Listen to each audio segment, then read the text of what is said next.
তার বিরুদ্ধে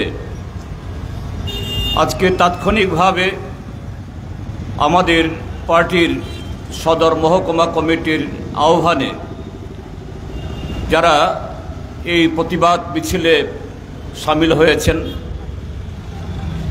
সমস্ত বন্ধুদের এবং পথচারী এবং অন্যান্য সমস্ত নাগরিকদের আমি শুভেচ্ছা ও অভিনন্দন জানাচ্ছি।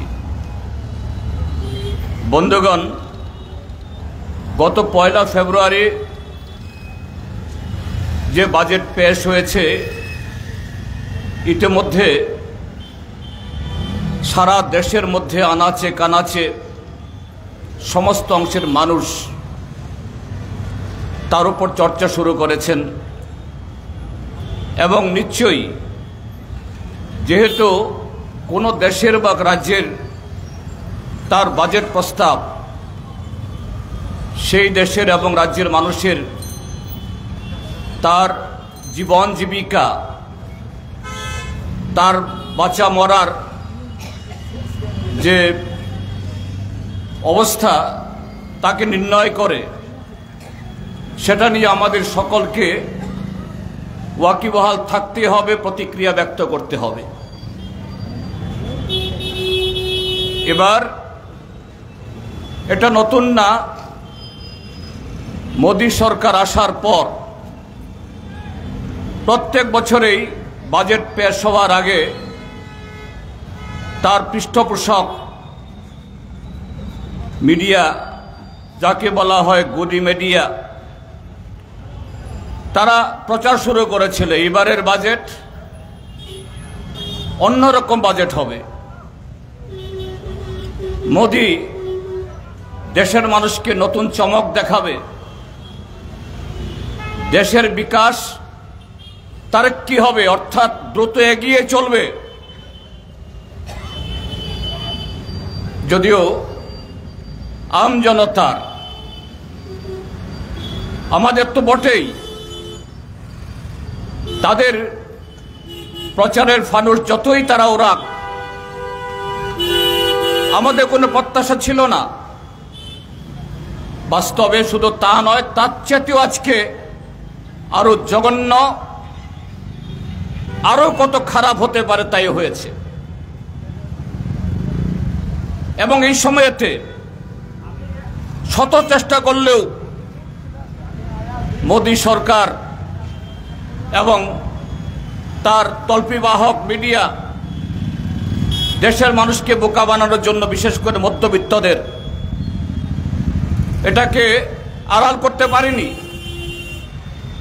আমাদের দেশের এই সংবিধান গ্রহণের পর সে 1950 সাল থেকে এরকম বাজেট পেশ হওয়ার আগে এটা ইকোনমিক রিভিউ, অর্থনৈতিক সমীক্ষা একটা বের হয়। সেই সমীক্ষা যে নিখুঁত, সমস্ত কিছুকে পরীক্ষা নিরীক্ষা করে একেবারে বাস্তব ছবি প্রকাশ করে, নিশ্চয়ই এটা আমরা বলি না, সেখানেও অনেক হিসাব নিকাশের গোলমাল থাকে। এই ইকোনমিক রিভিউতে কি বেরিয়েছে? দেশের আম জনতা, সংখ্যাগরিষ্ঠ মানুষের আয় কমছে। মধ্যবিত্ত, নিম্নবিত্ত, গরিব অংশের মানুষ, তাদের যে আয়, যারা বাধা বেতন পান বা যারা অসংগঠিত, নির্দিষ্ট কোনো আয় নেই, তাদের সেই আয় দিয়ে সংসার চালাতে পারছে না, হিমশিম খাচ্ছে। আর এই রিপোর্টের দ্বিতীয় গুরুত্বপূর্ণ অংশ হল কর্মসংস্থানের সুযোগ কমছে। কি সরকারি, কি বেসরকারি, কি সংগঠিত, কি অসংগঠিত,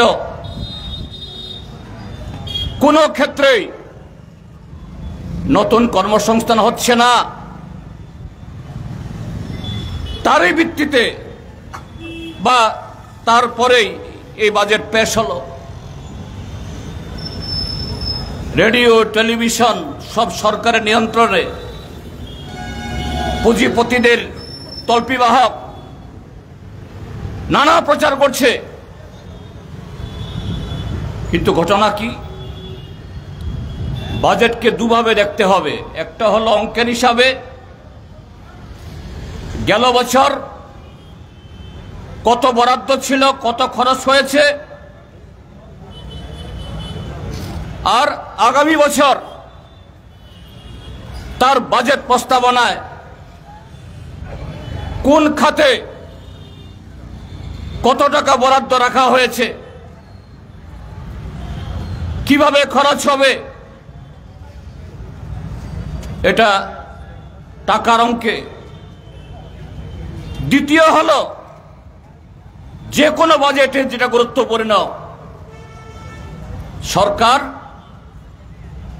দেশের সে অর্থনীতি, সামাজিক হোক, অর্থনীতি হোক, তার বিচারে কোন কোন ক্ষেত্রগুলোকে, কোন কোন অংশের জনগণকে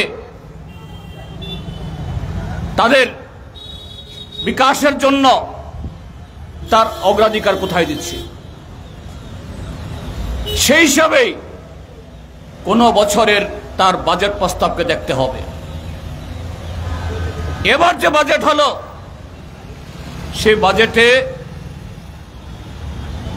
চলতি বছরের একটা রিভাইজ বাজেট, অর্থাৎ আগামী বছরের বাজেট প্রস্তাব কত, আর চলতি বছর বা গেল বছর কত খরচ হলো, দুটোই একসাথে পেশ হয়। সেখানে চিত্রটা কি?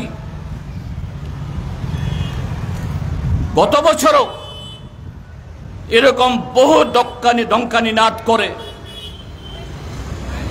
দেশকে 5 ট্রিলিয়ন অর্থনীতিতে নিয়ে যাবে, fastest growing economy of the world. দেশের অর্থনীতি এখন একেবারে অমৃতকাল চলে এসছে, এ সমস্ত বলে অনেক প্রচার করা হয়েছিল।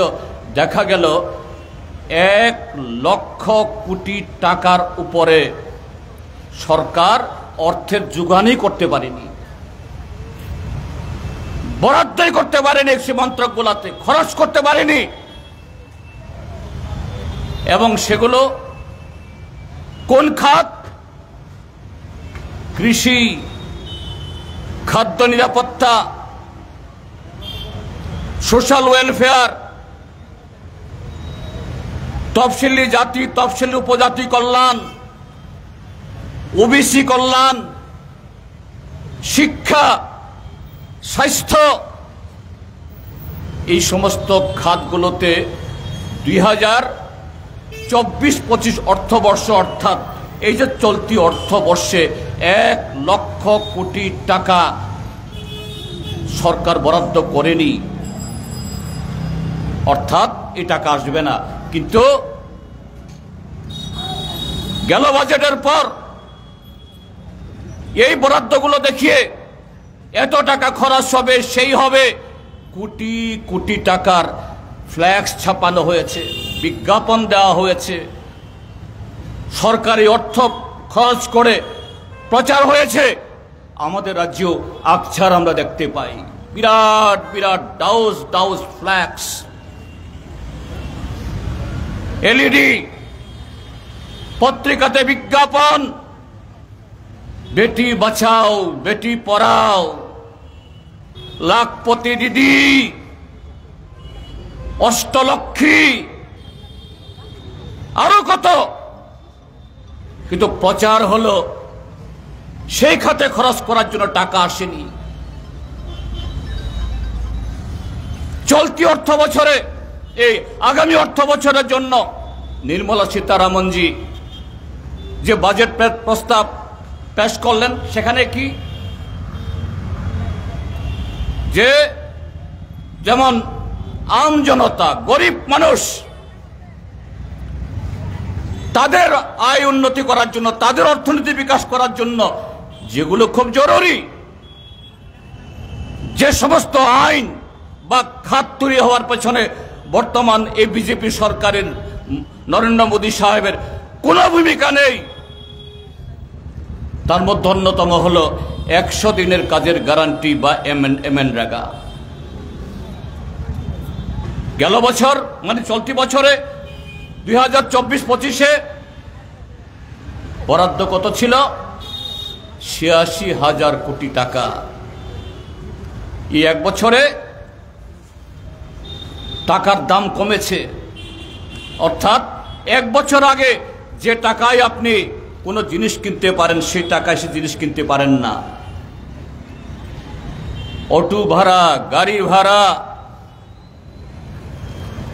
নিত্য প্রয়োজনীয় সমস্ত দ্রব্যের দাম বেড়েছে। কাজেই টাকার অঙ্ক এক থাকলেও সেই টাকা দিয়ে আপনি সে জিনিস কিনতে পারেন না। সে টাকায় আপনি অটো চড়তে পারেন না, গাড়ি চড়তে পারেন না, অসুস্থ হলে ওষুধ কিনতে পারেন না। তার মানে সেই 86,000 টাকা 86,000 টাকাতে নেই, এটা কমে গেছে। তাহলে আগামী বছরের জন্য যদি আপনি সেই জায়গাতে কাজ করাবেন তত শ্রম দিবসের, আপনি যদি সেই 86,000 টাকায় বরাদ্দ করেন, এটা কমলো। ন্যূনতম আপনাকে 15 থেকে 20% বাড়াতে পারলে গত বছরের কর্মসংস্থান আপনি অ্যাচিভ করতে পারেন। কিন্তু ঘটনা কি? ঘটনা হলো এই চলতি অর্থ বছরে এমনিতে কোনো কাজ তো দেই না, 100 দিনের কাজ তো হয়ই না, দেওয়াই হয় না। যতদিনের কাজ হয় এই ত্রিপুরাজ্যের মধ্যেও 35 থেকে 40 দিন গড়ে। এই চলতি বছরের বরাদ্দে এদের সবার মজুরি দেওয়া যাবে না। এই মজুরি দিতে গিয়ে আগামী অর্থ বছরের টাকায় গিয়ে ভাগ বসাতে হবে। সেখানে বরাদ্দ বাড়েনি। ঠিক তেমনি খাদ্য নিরাপত্তা, ফুড সিকিউরিটি, খাদ্য নিরাপত্তা, এটা নরেন্দ্র মোদী বা এনডিএ সরকারের দয়া না। 2014 সালে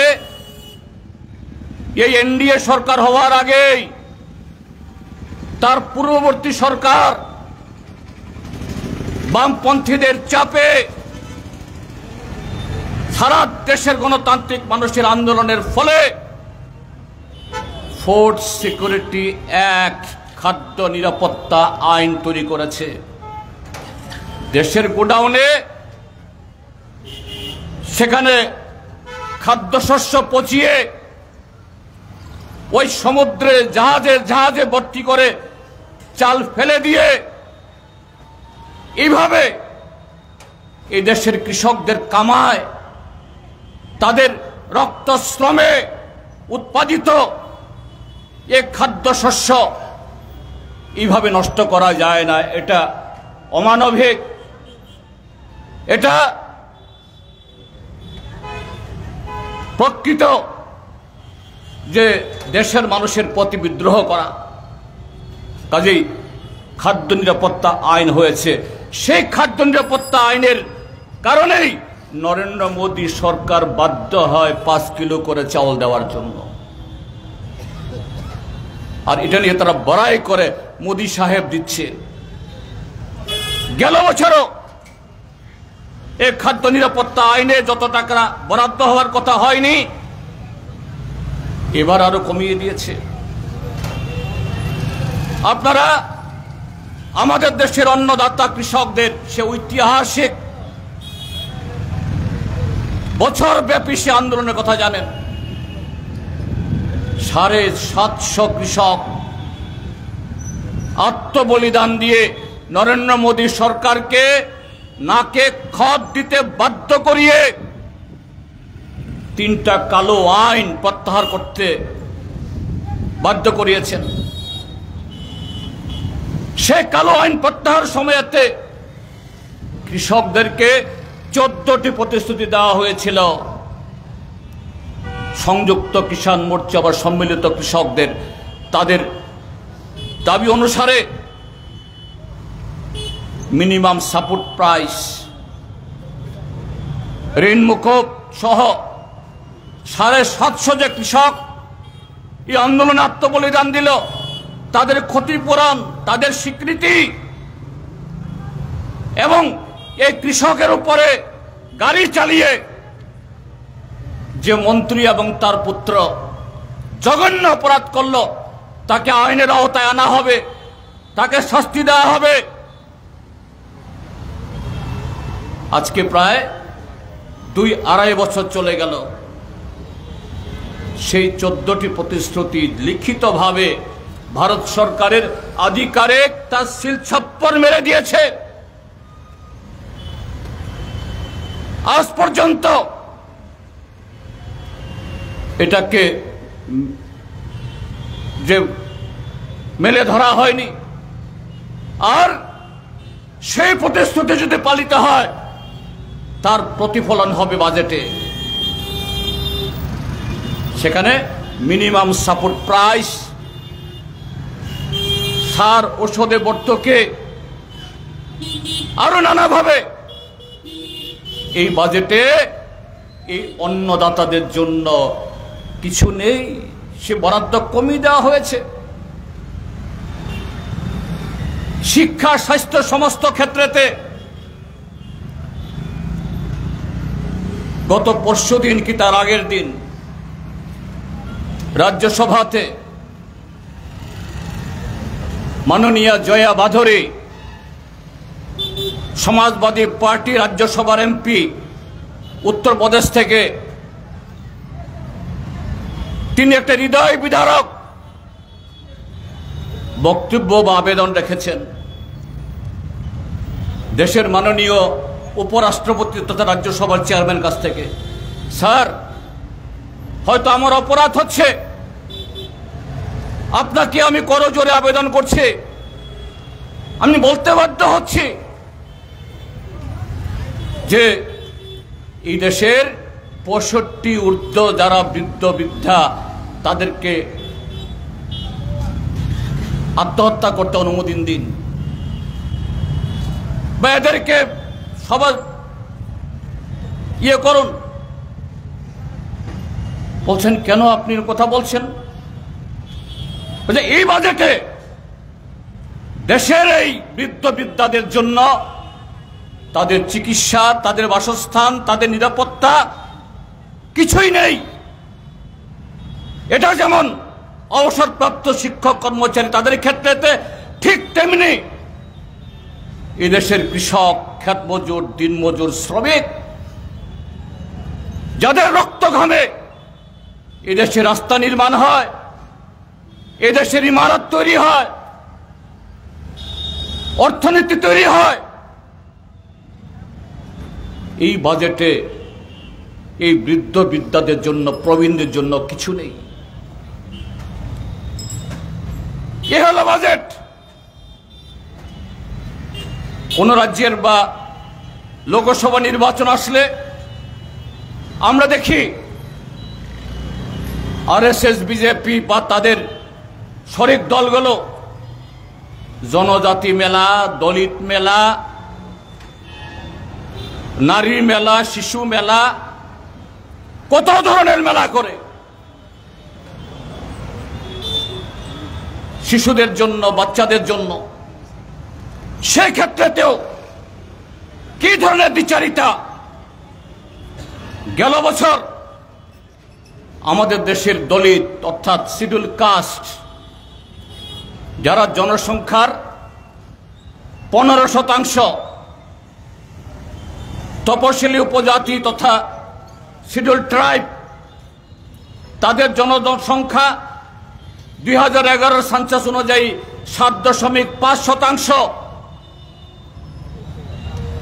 নরেন্দ্র মোদীর সরকার বা তাদের আরএসএস, বিজেপি ফলাও করে বলে তাদের জনসংখ্যার অনুপাতে, অর্থাৎ বাজেটের এসসিদের জন্য, দলিতদের জন্য 15% আর এসটিদের জন্য 7.5%, যদিও দেশের জনসংখ্যা 2011 সেন্সাস অনুযায়ী প্রায় 8.6%। সেভাবে বরাদ্দ করা হয়, কিন্তু বাস্তবে কি? এবার 2025-26 সালের যে বাজেট প্রস্তাব করা হয়েছে 15% দলিতদের জন্য, মাত্র 3.6%। 8.6% আদিবাসী তথা শিডিউল ট্রাইবের জন্য, মাত্র 2.4%। আর মেলা করে কোটি কোটি টাকা খরচ করে বলছে এরা আমাদের প্রাণ। হ্যাঁ, নিশ্চয়ই এই দেশের সমস্ত নাগরিক এই রাষ্ট্রের প্রাণ। এই 2024-25 সালে দলিতদের কল্যাণে যত টাকা বরাদ্দ করা হয়েছিল তা থেকে 27,000 কোটি টাকা কম বরাদ্দ করেছে। আদিবাসীদের জন্য যত বরাদ্দ ছিল, বরাদ্দ তো কমই, সেই কম বরাদ্দের মধ্যেও আদিবাসী বাজেটে 13,000 কোটি টাকা কম রিলিজ করেছে। তার কোনো ব্যাখ্যা নেই। ভোট আসলে উত্তর পূর্বাঞ্চলে কুম্ভীরাশ্রিতরা ফেলে। উত্তর পূর্বাঞ্চল অষ্টলক্ষী। এই ত্রিপুরা রাজ্যের মাননীয় মুখ্যমন্ত্রী এখান থেকে যে সমস্ত ছাপ্পা এমপিরা দিল্লিতে গেছেন, অষ্টলক্ষী নরেন্দ্র মোদীর হাত ধরে উত্তর পূর্বাঞ্চল একেবারে আমাদের দেশের যে পূর্ব দিক, সিঙ্গাপুর, মালয়েশিয়া, ইন্দোনেশিয়া, এদের কাছাকাছি চলে যাব আমরা। এবারে বাজেটে এই উত্তর পূর্বাঞ্চলের ডুনার একটা মন্ত্রক আছে, তাছাড়াও ডুনারের বাইরে এনইসি, উত্তর পূর্বাঞ্চল পর্ষদ এনইসি, এটা ডুনারের অধীনে না, এটা স্বরাষ্ট্রমন্ত্রীর অধীনে। সব মিলিয়ে যত বরাদ্দ হয়, এবার 13,000 কোটি টাকা কম বরাদ্দ করা হয়েছে। কিন্তু প্রচার কাজে বন্ধুরা, আমরা এই বাজেটকে সমর্থন করতে পারি না। আমাদের প্রত্যাশাও ছিল না। এটা সম্পূর্ণ জনবিরোধী এবং কর্পোরেটদের দূষণ করার জন্য। এখানে কমরেড সুভাষিস বলেছে, life insurance corporation of India সারা পৃথিবীর সবচেয়ে বড় ইন্স্যুরেন্স কোম্পানি। একেবারে গরিব মানুষ, রিক্সাওয়ালা, ঠেলাওয়ালা থেকে শুরু করে কেন্দ্রীয় বা রাজ্য সরকারের ক্লাস 1 অফিসাররাও LICর বীমা করান। কেননা এটা আমাদের দেশীয়, এবং এই LICতে লক্ষ লক্ষ আমাদের দেশের মানুষ, আমাদের ভাই বোনেরা কর্মরত। শুধু সরকারি কর্মচারী হিসাবে না, কর্পোরেশনের কর্মচারী হিসাবে না, এজেন্ট হিসাবেও লক্ষ লক্ষ ভারতীয় পরিবার LICর এজেন্ট হিসেবে তারা সংসার ভরণ পোষণ হয়। এর আগে আরো নানা কর্পোরেশন আছে, বীমা আছে, এগুলিতে সব চলে গেছে। কোনোটা 40%, কোনোটা 50%, কোনোটা আরো বেশি। এখন এই LICতেও বিদেশি বিনিয়োগ ডাইরেক্ট, এই কি জানি বলে এটাকে, মানে বিদেশি বিনিয়োগ করার সুযোগ করে দিয়েছে। তার মানেটা কি? FDI, foreign direct investment. তার অর্থ হলো আমাদের দেশের ছেলে মেয়েরা নতুন করে চাকরি পাবে না, এজেন্টরা সুযোগ পাবে না। এলআইসি শুধু জীবন বীমা করিয়ে পরিবারদেরকে সে সুযোগ দেয় না। এই এলআইসি তার যে গচ্ছিত অর্থ জনগণের, এই টাকা সরকারের বিভিন্ন কর্পোরেশনকে ঋণ দেয়, কৃষি, পরিকাঠামো ইত্যাদির জন্য। এখন এটা যখন এফডিআই এর কাছে যাবে, বিদেশি শেয়ার হবে, এই টাকা পাবে, এই অর্থ পাবে দেশ নির্মাণে, এটা চলে যাবে দেশের বাইরে। এখানে শেষ না, আমাদের দেশে কতগুলো খনিজ আছে। খনিজ মানে শুধু কয়লা না, কয়লা ছাড়াও আরো এমন কিছু খনিজ আছে মাটির তলা খুললে পাওয়া যায়, যেটা পৃথিবীতে আর কোথাও পাওয়া যায় না। এটা দেশের সম্পদ, দেশের রেভিনিউ বাড়ানোর জন্য এবং দেশে সেরকম কল কারখানা তৈরির জন্য উপাদান। অতীতে কখনো এই খনিজগুলোতে বিদেশি কোম্পানিকে সেখানে বিনিয়োগ করতে দেওয়া হয় না। এখন এই সমস্ত বাধা শিথিল করে দিয়ে দেশের একচেটিয়া কোম্পানি এবং বিদেশি কোম্পানিকে খুলে দেওয়া, তার সাথে প্রতিরক্ষা ক্ষেত্রেতে অর্থাৎ আমাদের দেশের নিরাপত্তার জন্য যে সমস্ত রাষ্ট্রায়ত্ত কোম্পানিগুলো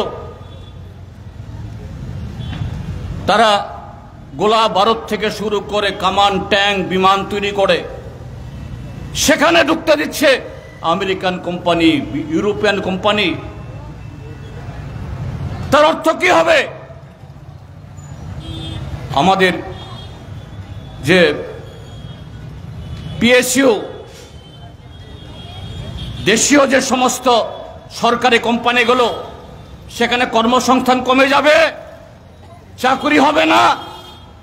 আরেকদিকে আমাদের নিরাপত্তা বিঘ্নিত হবে, বিদেশিদের কাছে আমাদের সমস্ত যাবতীয় খুঁটিনাটি গোপনীয়তা চলে যাবে। আর সবচেয়ে বড় আঘাত আসবে কর্মসংস্থানের উপরে, দেশের যৌবনের উপরে। এই বাজেটে কর্মসংস্থানের জন্য কোনো বক্তব্য সেখানে নেই।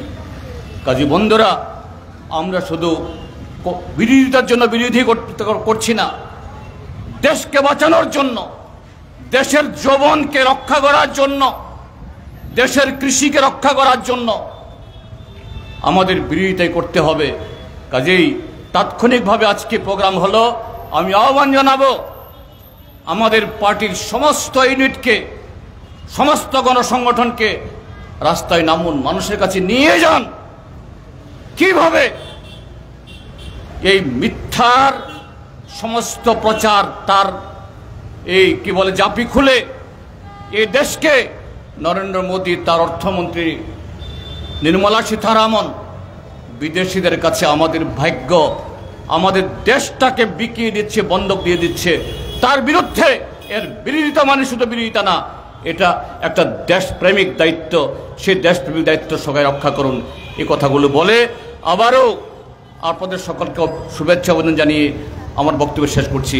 ইনকলাব জিন্দাবাদ।